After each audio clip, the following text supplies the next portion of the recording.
Bonjour, Franck Bunier, le directeur de Cytologue. J'ai le plaisir dans cette vidéo de vous présenter le nouvel outil de planification des imports dans PrestaPricing en version 6. Alors ici on est dans la fenêtre d'importation que je vous ai déjà présentée.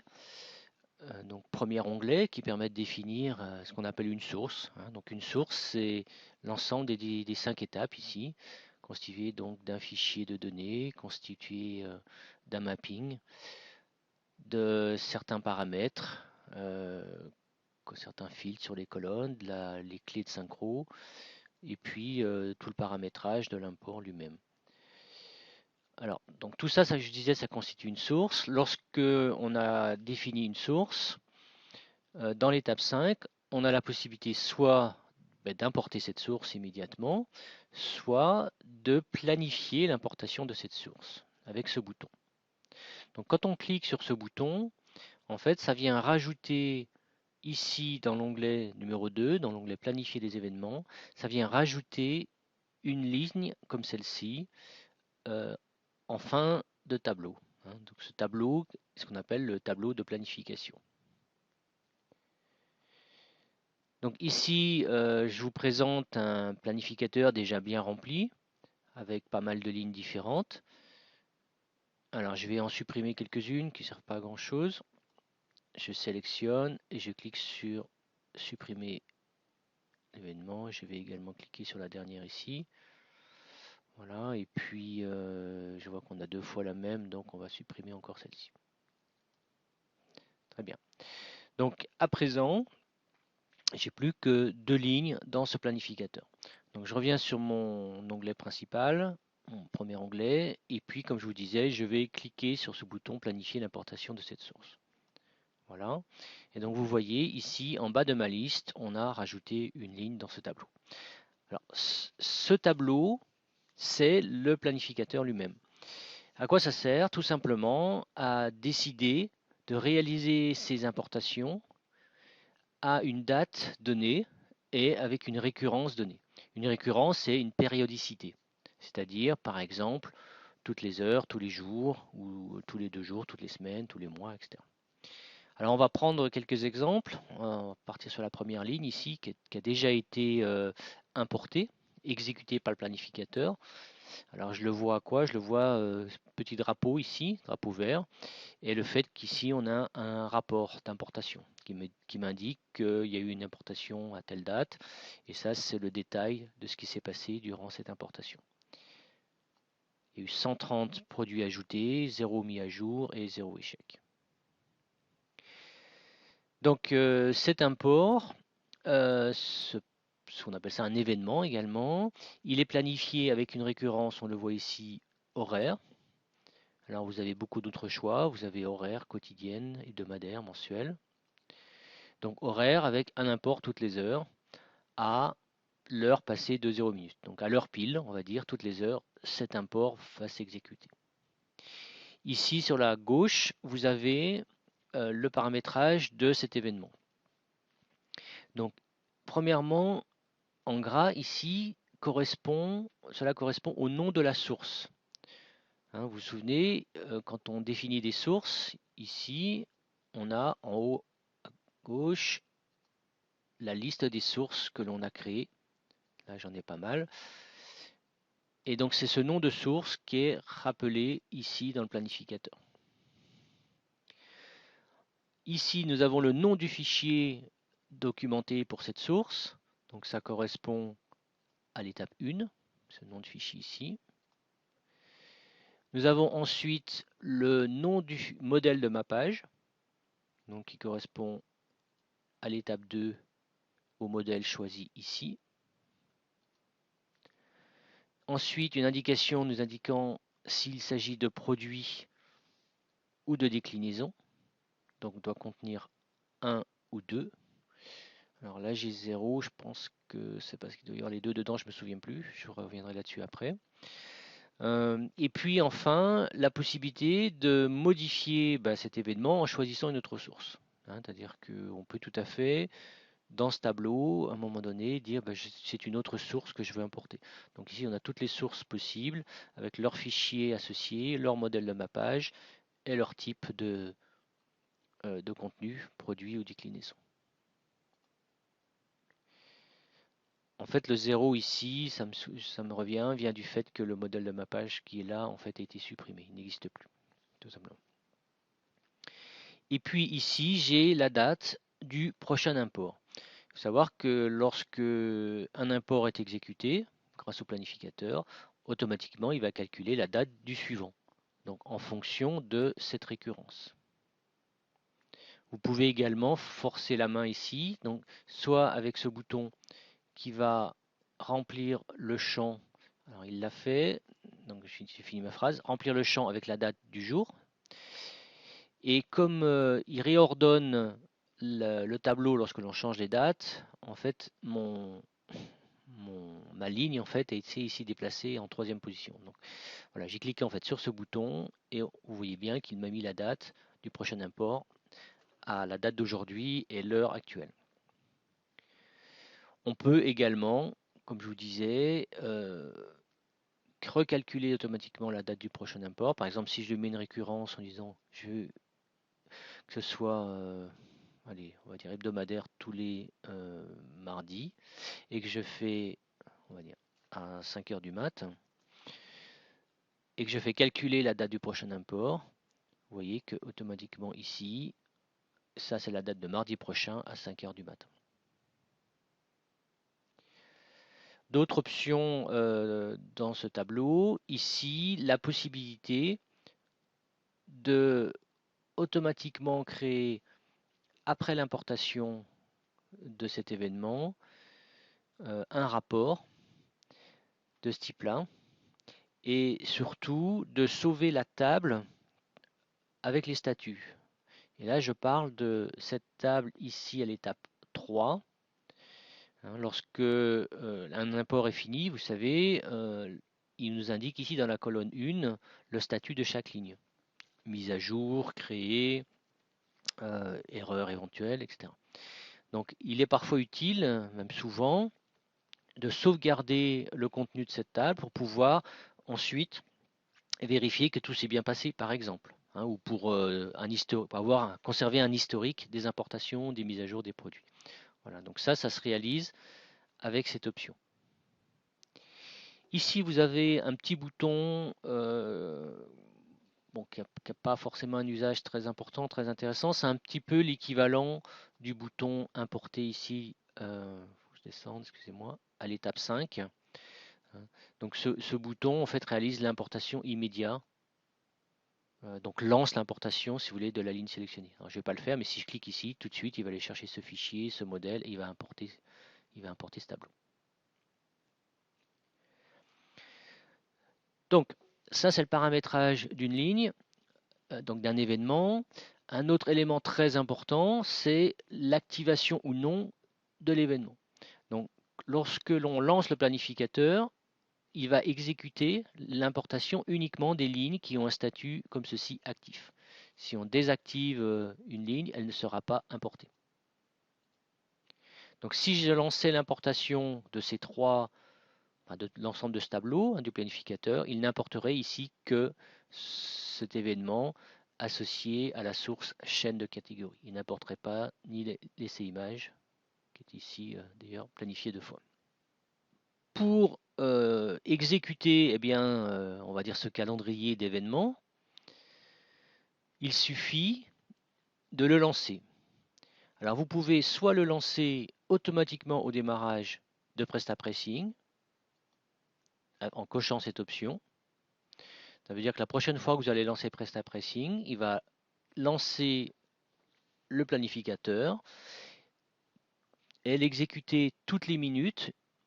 Ici, donc c'est paramétrable. Je pourrais très bien mettre aussi toutes les 5 minutes ou une autre valeur quelconque. Donc toutes les 5 minutes, par exemple, il va parcourir ce tableau de haut en bas. Il va regarder si la ligne comme celle-ci est activée ou pas. Si elle est activée, il va regarder la date du prochain import. Et si la date du prochain import est dépassée, c'est-à-dire plus ancienne que la date du jour et l'heure actuelle, à ce moment-là, il va lancer l'import de cet événement. Donc pour celui-ci, il est bien activé, mais je n'ai pas de date de prochain import. Donc cet événement ne sera pas exécuté. Hein. Pour l'exécuter, il faudrait que j'ai mis une récurrence. Actuellement, j'ai aucune récurrence. En gros, ça veut dire ne pas l'exécuter. Donc si je mets une récurrence mensuelle du type, allez, tous les mois à 0 heure, alors vous pouvez choisir le premier, le 2 du mois, le 3 du mois, etc. Ou par exemple, deuxième mardi du mois. Vous voyez, tout un tas de possibilités assez intéressantes pour planifier vos événements. Si je fais calculer la date du prochain import, mon événement ici passe tout en bas de la liste et la date a été calculée au 10 février à 0 heure du matin.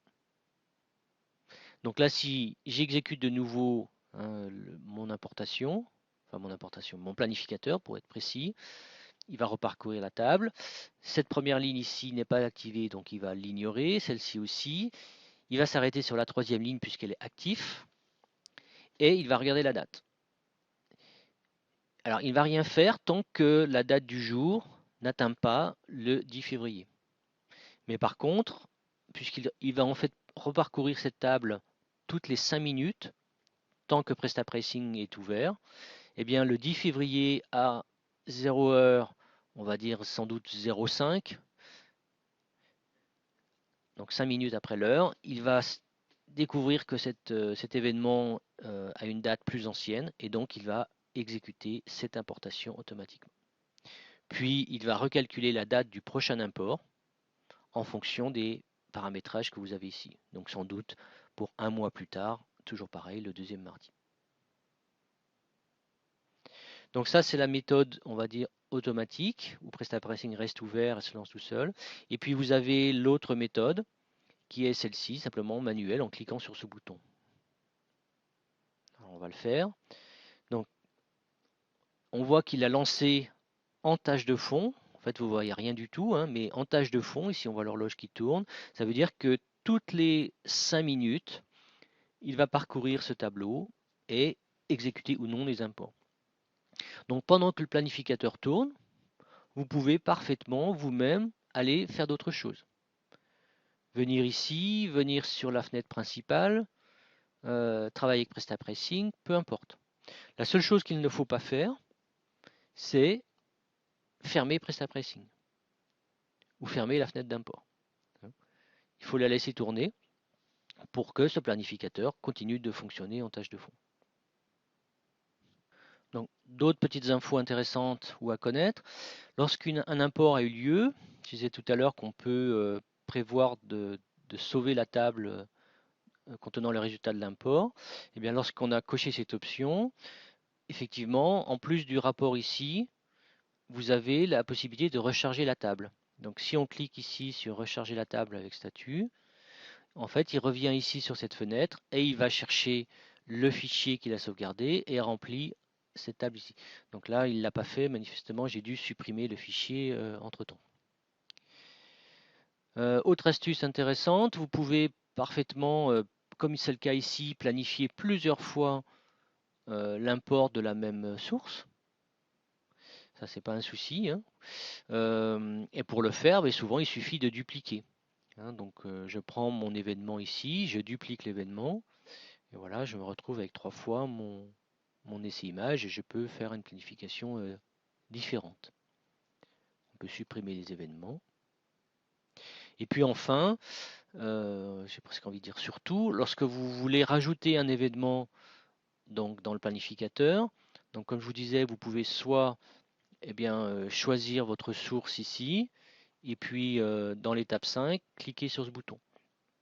Vous pouvez aussi, c'est souvent plus rapide, choisir votre événement, votre source, pardon, ici dans la liste, et cliquer sur Nouvel événement, qui a pour résultat de rajouter votre événement dans la liste.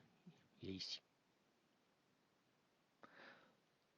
Sachez donc enfin, pour conclure, que si votre événement contient des actions d'importation de catégorie. Donc c'est le cas par exemple eh bien, de cette source, je le vois ici.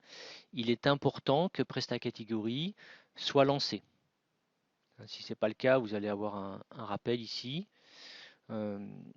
Si malgré tout vous lancez l'importation ou le planificateur automatique lance l'importation de cet événement, donc de cette source, si PrestaCatégorie n'est pas lancé, eh bien il va ignorer cette ligne.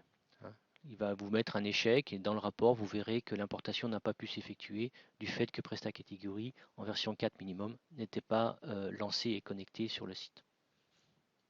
Alors, lorsque le planificateur se lance et détecte une action, vous avez ce genre de message ici. Vous pouvez donc annuler, je l'ai fait ici, l'import si vous voulez continuer à travailler dans PrestaPressing sans être perturbé par ces imports automatiques. Je vais le reproduire, je vais réduire le temps ici. Donc on va avoir d'ici 1 minute de nouveau le message. Je mets en pause et je reviens. Voilà, donc 1 minute plus tard, on a de nouveau le planificateur qui se lance, me demandant d'accepter ou non l'exécution d'un import. En fait, donc il s'agit sans doute de celui-ci. On voit que la date ici est indiquée en rouge, cela signifie qu'elle est dans le passé par rapport à l'instant présent. Et donc, comme l'événement est activé, c'est cette ligne qu'il s'agit d'importer. Alors, vous pouvez donc, comme je disais, soit essayer plus tard, soit arrêter le planificateur complètement. Bon, je vais accepter cet import. Donc, vous voyez ce qui se passe. Automatiquement, l'outil charge dans le premier onglet la source avec ses différents paramètres, son fichier, son modèle, etc. et essaye de l'importer. Alors, il n'a pas pu l'importer. On a eu un drapeau rouge et donc l'import ne s'est pas effectué pour des raisons qui sont sans doute expliquées ici. Donc la raison est assez simple, il s'agissait d'un import contenant des catégories, comme je vous disais. Comme actuellement PrestaCatégorie n'est pas lancé, ici on voit bien demande de création de catégorie impossible, donc l'importation a été abortée. Alors je vais arrêter le planificateur, voilà, et je vais revenir sur le premier onglet pour vous montrer quelques-unes des spécificités de la version 6 qui sont en relation avec le planificateur. Alors le premier, c'est dans l'étape 1, peut-être que vous l'avez noté, vous avez maintenant la possibilité ici d'indiquer des fichiers non pas locaux, mais des fichiers sur un serveur FTP. Et à partir du moment où vous avez ici un chemin FTP qui est identifié, vous avez la possibilité de paramétrer l'accès FTP à ces fichiers, en particulier si vous avez besoin d'un utilisateur et d'un mot de passe, donc pour les serveurs protégés. Donc ça c'est utile pour aller chercher des fichiers Excel ou CSV sur le serveur d'un grossiste. Et dans ce cas-là, vous pouvez en plus, si votre grossiste vous fournit des fichiers dont le nom change en fonction de la date, ce qu'on appelle des fichiers autodatés, vous pouvez à ce moment-là l'indiquer ici. Donc un fichier autodaté, en gros, c'est un fichier qui contient un nom, un peu comme ceci, mon fichier, normalement donc XLS, mais qui ensuite a, avant ou après le nom, souvent séparé par un tiret ou un point ou autre chose, la date.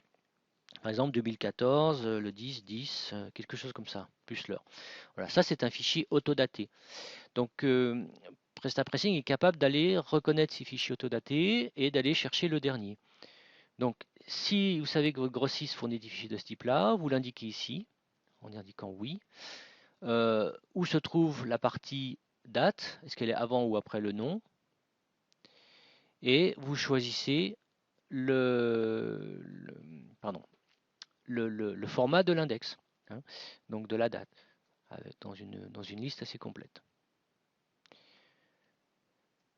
Alors après avoir choisi donc le format d'une date donnée, bon, par exemple, voilà, en anglais celle-ci.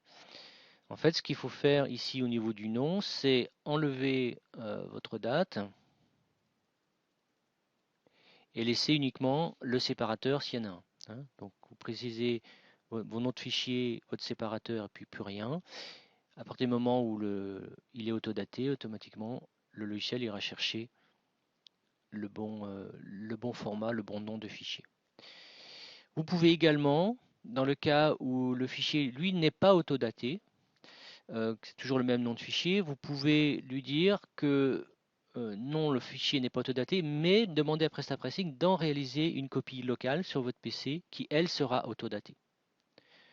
Donc pareil, vous choisissez avant ou après le nom. Là, vous précisez le séparateur que vous voulez qu'il ajoute et vous choisissez le format, pareil, de la date à rajouter. Donc ça permet de créer des copies locales sur votre PC de tous les fichiers utilisés dans les différents imports qui seront automatiquement exécutés par le planificateur. Alors, une autre astuce à connaître concernant la planification d'événements, lorsque vous avez lu votre contenu de fichier, lorsque vous créez votre source, par exemple ici une source concernant tous les produits d'un PrestaShop 1.4.9, vous savez que vous pouvez mettre en place des filtres. Par exemple ici, je vais mettre en place un filtre sur le prix d'achat. Je vais prendre tous les prix d'achat qui sont inférieurs ou égaux, on va dire à... Qu'est-ce que j'ai comme valeur? On va dire inférieur à 15. Bien. Ou allez, à 17. Voilà, je fais ça. Et bien, regardez, ici, vous avez une option pour mémoriser dans les paramètres de la source ce filtre. Ça veut dire quoi? Ça veut dire que ce filtre ici va être automatiquement réexécuté lorsque le planificateur va importer cette source. C'est-à-dire que si j'ajoute cette source dans mon planificateur, elle est ici, et bien lorsque le planificateur va arriver sur cette ligne, lire ce fichier, etc., donc en gros quand il va importer la source, et bien automatiquement, à l'étape 3, ici, de lecture du fichier, il va réappliquer mon filtre. Alors, je vous parle rapidement d'un autre usage du planificateur. Donc c'est pas simplement de planifier des événements et les exécuter à une date fixe, ça permet aussi de simplifier l'importation de fichiers complexes contenant à la fois des produits et des déclinaisons. Vous vous souvenez, dans les vidéos précédentes, je vous ai expliqué comment importer ce type de fichiers qui contiennent aussi bien des lignes contenant les produits que des lignes contenant des déclinaisons, voire parfois des lignes qui sont à la fois un mélange des données des deux, du produit parent et des déclinaisons. Alors on est obligé dans ce cas-là de faire deux mappings. Un mapping pour les produits, un mapping pour les déclinaisons, de faire parfois des filtres, de mettre en place des filtres différents, de choisir des clés de synchro un peu différentes, et donc d'importer au final deux fois le fichier. Eh bien, en fait, il est maintenant plus simple, enfin plus simple, je veux dire, c'est plus facile effectivement, une fois qu'on l'a fait une fois, donc on a créé nos deux mappings et réalisé donc nos deux imports produits et déclinaisons séparément, de créer en fait deux sources différentes, une pour les produits, une pour les déclinaisons. Donc les deux sources, bien sûr, utiliseront les mêmes fichiers, mais des mappings différents, certainement des clés différentes et des paramètres d'import différents. Mais ça, c'est l'ensemble des éléments qui constituent une source. Et donc ensuite, une fois qu'on a nos deux sources, eh bien de les mettre dans le planificateur. Donc on aura une source pour les produits, une source pour les déclinaisons. Et puis lorsque vous voulez réimporter, même manuellement, sans nécessairement le planifier, vous n'avez plus qu'à, je dirais, mettre la date du jour sur vos deux événements, comme ceci et comme ceci pour la deuxième ligne, et puis lancer à la main le planificateur. Donc il va immédiatement exécuter vos deux imports.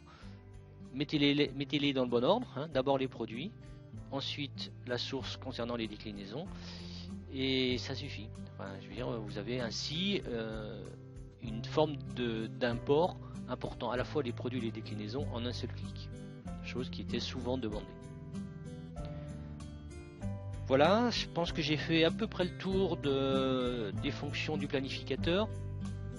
J'y reviendrai sans doute, je mettrai peut-être à jour cette vidéo si je me rends compte que j'ai oublié des choses. Juste un petit rappel, vous avez une aide également ici sur l'outil d'import principalement. N'hésitez pas à le lire si vous avez le moindre souci. Mais je vous rappelle encore une fois, je reste à votre disposition pour toute demande de support, par téléphone, par mail, sur le forum, par chat, etc. Je vous souhaite une excellente journée et à très bientôt.